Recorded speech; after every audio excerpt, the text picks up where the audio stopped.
The beings that the younger races referred to as the Eldar called themselves a number of names: Asuryani, Drukhari, Harlequin, Yennari, Exodite.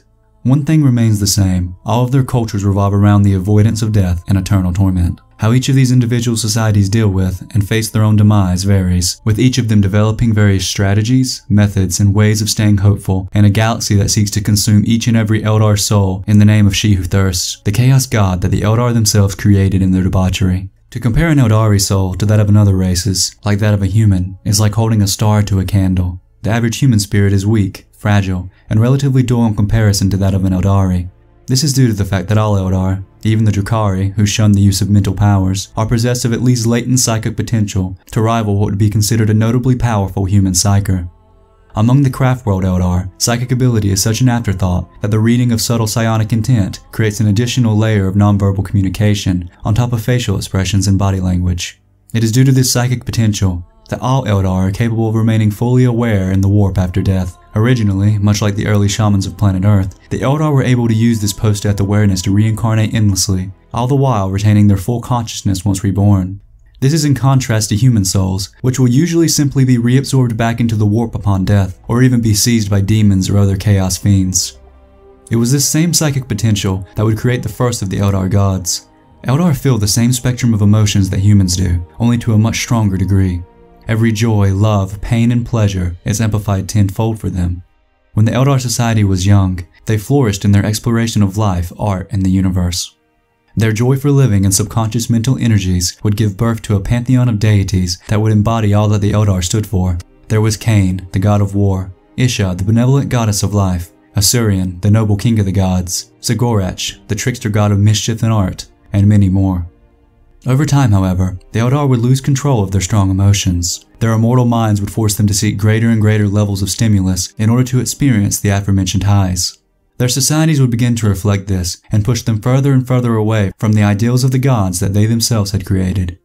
Eventually, whole Eldar worlds would devolve into hedonistic and sometimes horrific displays of extreme stimuli seeking. Ever needing more and more wild and whimsical inputs to feel anything at all, the undying Eldar would begin to crumble underneath their own success and great psychic powers. Eventually, just as they had once created their own pantheon of gods, the Eldar would give birth to a new deity. Slannesh, otherwise known as She Who Thirsts, would grant the Eldar the two things that they had subconsciously come to crave: a true end to their constant need for something more to allow them to feel, and a source of both endless pain and pleasure to fuel that need. When the depravity of the Eldari Empire would reach its zenith, the newborn mistress of depravity would awaken. When she did, billions of Eldar would be driven into a mad frenzy across multiple worlds. Their emotions were amplified, and their hedonistic undertakings reached new heights that would be all but indescribable to the common mind. While this was happening, Slannesh would drink the souls of the Eldar who were swept up into this horrific display of unchecked emotions until they were all but unmoving husks. Only a select few Eldar, who had seen the writing on the wall when it came to the decline of their society, would escape having their souls consumed. The craft-world Eldar, shielded by their psionically resistant Wraithbone world ships, would watch as their brothers and sisters descended into madness. Further to their horror, they would come to discover that, upon their death, all Eldar were no longer returning from the warp. The souls of deceased Eldari were, instead, being drawn to Slannesh and either slowly consumed or being forced to merge with her demonic oversoul for eternity. At the same time, the gods that the Eldari had so long ago abandoned, deprived of the worship that empowered them, no longer had the strength to protect themselves, leading to all but a select few of them being consumed by Slannesh. The absence of their deities left the craft-world Eldar to all but fend for themselves. Seeking a solution they could create on their own, to combat the emotions that had created their own personal demonic god, and to keep them from feeding her any more strength, the craft-world Eldar would adopt the Asuryani path. This school of philosophy would teach the Eldar to contain their potent emotions and allow them to moderate them, while still experiencing them to an extent, in a way that did not lead into a downward spiral of depravity and desensitization. Still, a philosophy alone would not save the craft-worlders from their inevitable fate upon death, as Slannesh would prove to have an almost unbreakable claim on their souls. It was for this reason that the Eldari of the craft worlds would take to wearing spirit stones, mystical vessels that would absorb their potent souls and contain them upon their demise. These stones would then be placed together into a network known as an infinity circuit, forever out of the reach of She Who Thirsts. It was the belief of many craft-world Eldari that, after every Eldar soul had entered the infinity circuits across the universe, that they would come together to empower a latent warp beam known as Yened, the slumbering Eldari god of death, that would be prophesied to destroy Slannesh and finally release the souls of the falling Eldar back into the cycle of reincarnation. If this were ever to prove to be true, then it's unknown if the Eldari would simply fall back into their old, hedonistic ways once the immediate threat of Slannesh was removed. However, it is the belief of the Craftworlders that their Asuryani path would allow them to correct their past mistakes and to flourish in a universe free of Slannesh.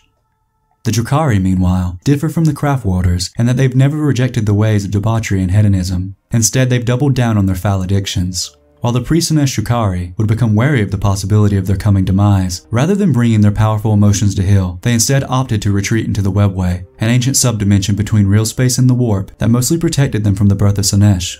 They would discover, unfortunately for them, that their continued debauchery would eventually allow Slannesh to reach them, even from within the Webway. Every cruel act of torture or extreme high of pleasure would allow Slannesh to extract a small bit of their souls away from them. It was only in the course of pursuing their addictions to pain that the Drukhari would realize that they could restore their own souls through absorbing the pain and pleasure of others. This has only led them to double down on their debauchery, with their kind now employing slavery, murder, and all foul acts of evil to sustain themselves.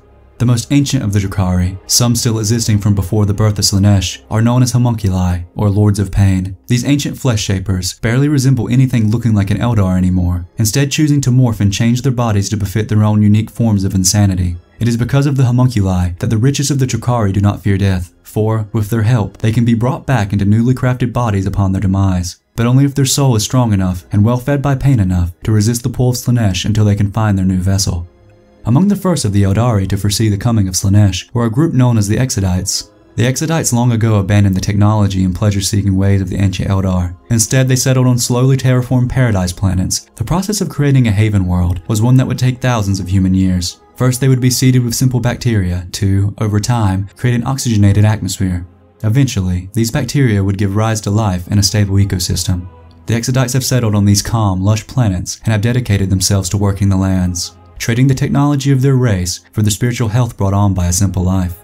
The Exodites, out of all of the Eldar, have a unique take on avoiding the reach of Slannesh. Each maiden world is crisscrossed by crystalline pillars and stone circles that, if they perish on the world itself, will unite said Eldar's soul together with the oversoul of the planet. These oversouls are known as world spirits and are used to guide the Exodites through communion with Eldari farseers. Unlike the Exodites, who have created a sort of paradise for themselves, the group known as the Ynnari seeks to defeat Slannesh, much like the Craftworlders, through the raising of the god Yned. Unlike the Craftworlders, however, the Ynnari believe that Yned can be awoken early and before the death of the entirety of the Eldar race. This holds at least some merit, as in modern times Yned was at least partially awakened by a ritual meant to speed its coming, and then chose a champion, in the form of an Eldari woman named Yvain. Under the guidance of the sliver of Yned's consciousness that the ritual had managed to awaken, Yned's champion would gather allies and followers across every faction of the Eldar, and it would be Yvain, by the will of her god, and through the help of the Adeptus Mechanicus, that would raise the Primarch Guilliman from his half-dead stasis. The core mission of the Ynnari states that if they are able to gather the 5 ancient crone swords of the dead Aldari god of fate, that they would then be able to use the blades as a focal point to direct the remaining slivers of Yned's consciousness into real space in their entirety. Unfortunately for the plans of the Ynnari, the Slanneshi demon, Shalaxia Hellbane, managed to discover one of the 5 crone swords before the followers of Yned, and to secret it away to Slannesh's palace in the warp. Finally, among the Eldar, there are those who follow another god. The laughing god Sigorach takes the form of a jester and is one of the only deities to survive the fall of the Eldar. The god of tricks, plays, cunning, and art, it is said that Sigorach has used his wits to hide away from Slannesh for millennium and to wage a secretive war against the Chaos God throughout the warp, webway, and real space. The followers that Sigorach calls to himself are known as the Harlequin. Welcome in all branches of Eldar society, the Harlequin perform great plays for their kind that preserve the history of their people. The Harlequin also act as their god's elite fighting force. All of their sublime grace and skill can be translated as easily to battle as to dance and performance. Oftentimes, to prove a threat to a Harlequin, or their god, is to court death before you're even aware it's coming. The souls of the Harlequin, unique among the Eldar, are entirely owned by Sigorach, and, upon their death, return to him. There are, however, a small select group of Harlequins who have forfeited their souls to Slannesh. These Harlequins are known as solitaires, and, as their name may imply, hold no formal place in any troop of Harlequins. This is because, in their grand plays of Eldari history, the solitaire plays the part of Slannesh itself. Only the most mentally sound of the Eldari race are able to play the part of She Who Thirsts without losing their minds.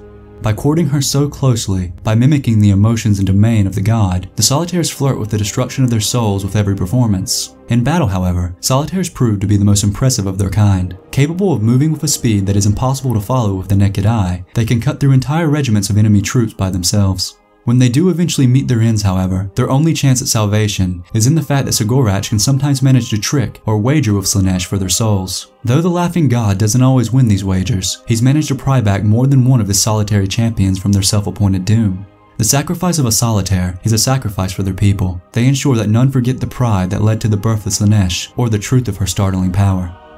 From infinity circuits to world spirits, each group of the Eldari have devised ways to escape eternal torture, with some methods being more promising than others. To die as an Eldari can mean that you rejoin the spirits of your ancestors, or become one with the peaceful Gestalt consciousness of an entire paradise world. Or it can mean, in the Drukhari's case, that you're constantly attempting to cheat death for just one more day. Regardless of how they do it, the Eldar have made it so that they need not fear death in the exact moment that they face it. However, the threat of the warp always looms strongly over them. It only takes the destruction of a maiden or craft world for the souls of millions of Eldari to be violently flung back into the Immaterium to face their promised eternal suffering. In the end, the only way for the Eldar to ensure that there is an afterlife worth having is for them to find a way to permanently put an end to Slannesh itself, a task that may prove insurmountable, as to permanently kill a god is no small feat.